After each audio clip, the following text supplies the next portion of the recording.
I've been in the entertainment industry for over 20 years. I'm an actor, a producer. Just walking in here, you smell like millions. Like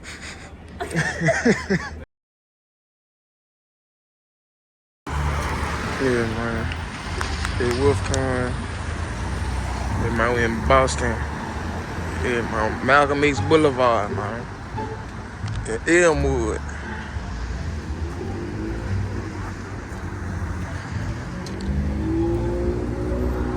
At Roxbury Community College, man. Roxbury Community College, man. Okay. It's the athletic center. They got domino on it.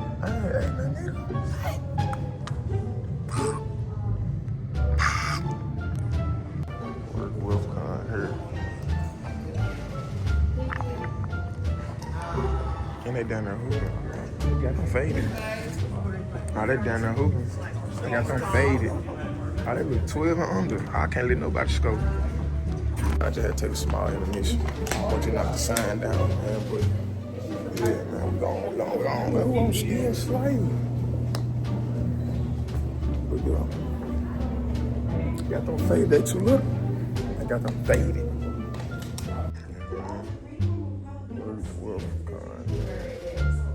Yes, let me just get these balls to little people, and then I will check upstairs. So Hey, this right here is so tough though.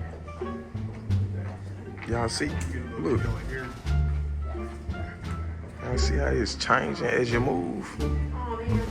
That is too tough. I ain't even realized it. Oh man. This too tough right here. It's like one of the toughest pictures, whatever it is, I've ever seen. I guess it's Reggie Lewis. Reggie Lewis. It's tough though. It's a way to make a tribute. Like just, hey, how you doing? Just walking in here, you smell like millions. Like, it smell like money just walking in here. WEALTHCON, man. Roxbury Community College.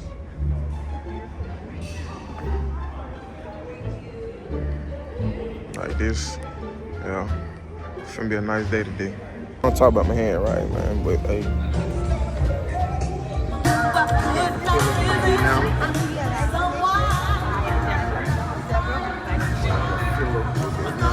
Coming in like 9, 15 maybe. feel free to text your friends and tell them to come along. In classic style, people come and WEALTHCON2025.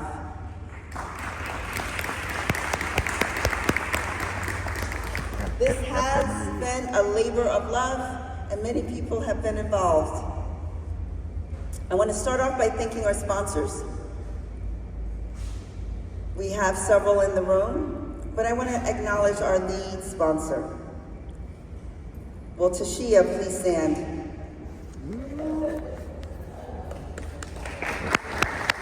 Tashia is here with Paramount, and she brought her Paramount interns, and the proper title is Storyteller Ambassadors. Will the Storyteller Ambassadors please stand?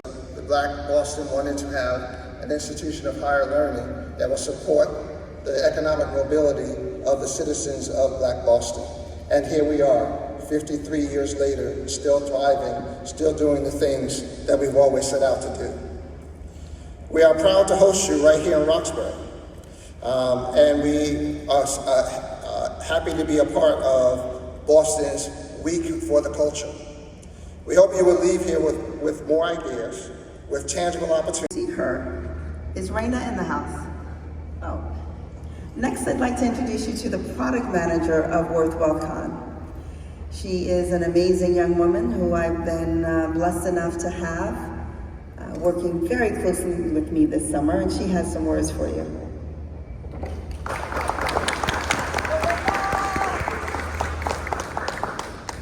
Hello everyone, I'm Raina Diamond, and thank you so much for being being here today. A couple of brief remarks just before we get started today. So anyone in a purple Worth WealthCon shirt can help you out with anything you need, or I'm also here if you need anything. So I want to thank you all for being here on behalf of myself, Stacy Wissenot, Rick Daniels, and Valerie Montgomery.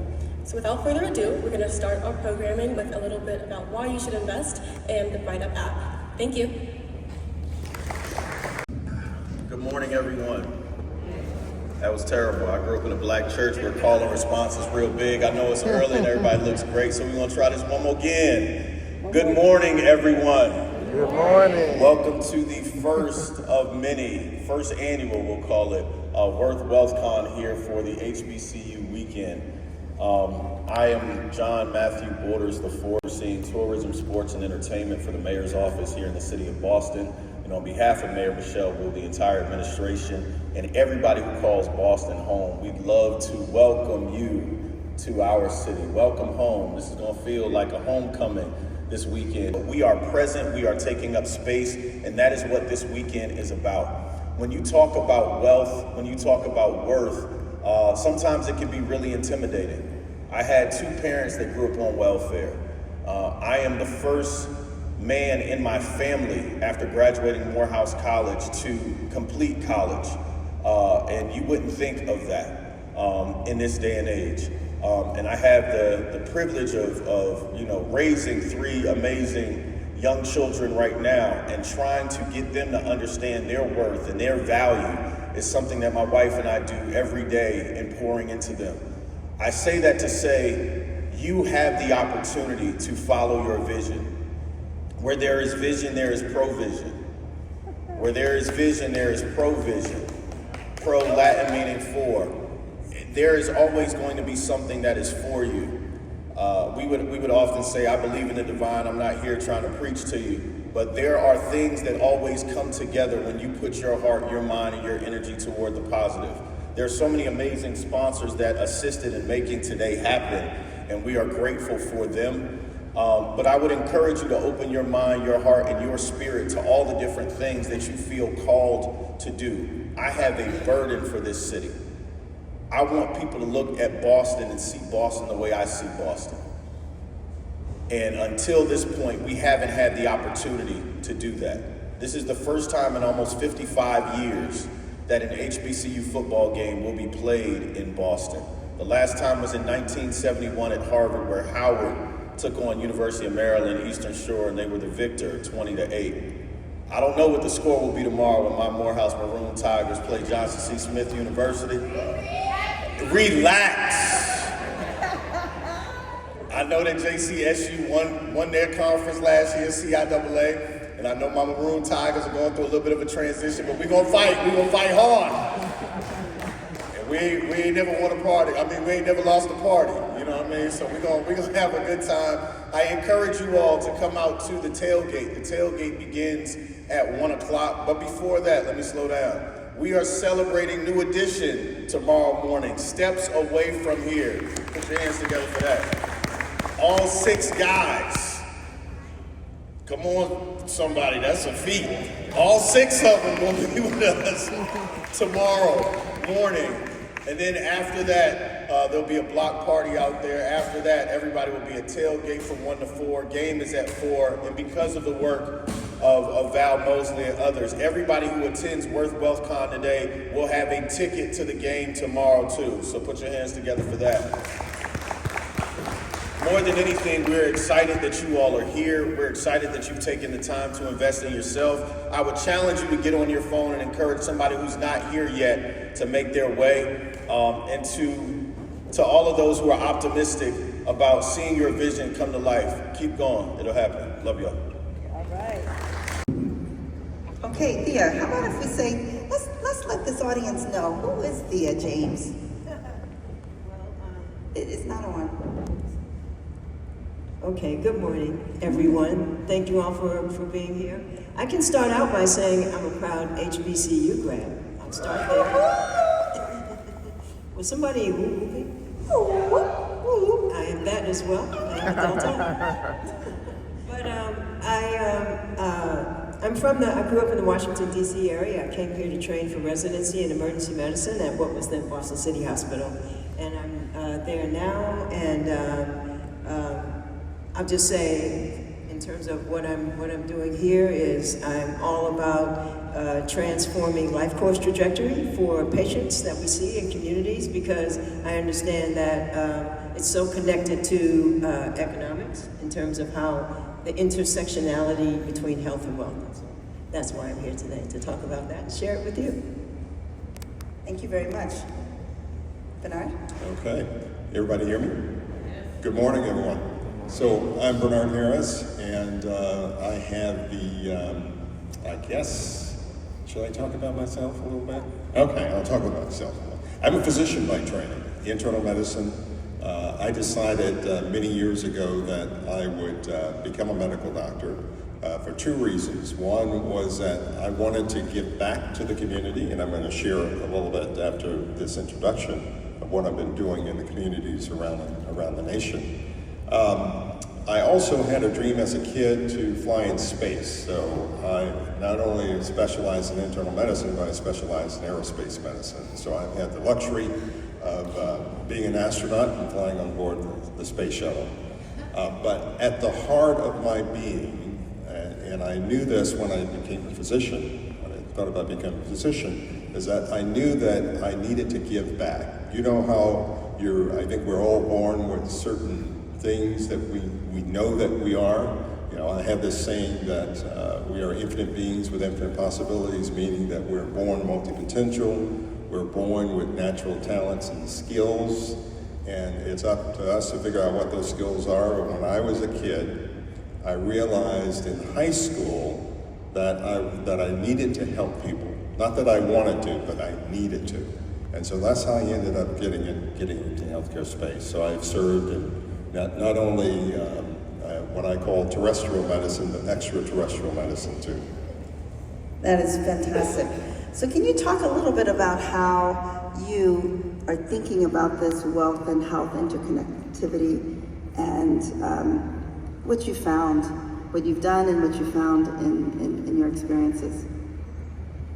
So Thea and I, we have this tag team, and I told her I'd go first because she really has the substantive things to talk about. Yeah, compare yourself to anyone. You know, you are enough. And so, as I was saying a little bit about in the introduction, I'm an ER doctor and vice president of mission at Boston Medical Center. But what I learned really early on as an ER doctor in a hospital like Boston Medical Center, which is like an essential hospital. It's a hospital where a majority of people come from disinvested communities, so have not had access to wealth and generational wealth building and that type of thing. And so what I noticed was when people would come in with various illnesses, we treat them and discharge them, sometimes admit them to the hospital, treat them and discharge them, but in a few weeks, they're right back with the exact same problem.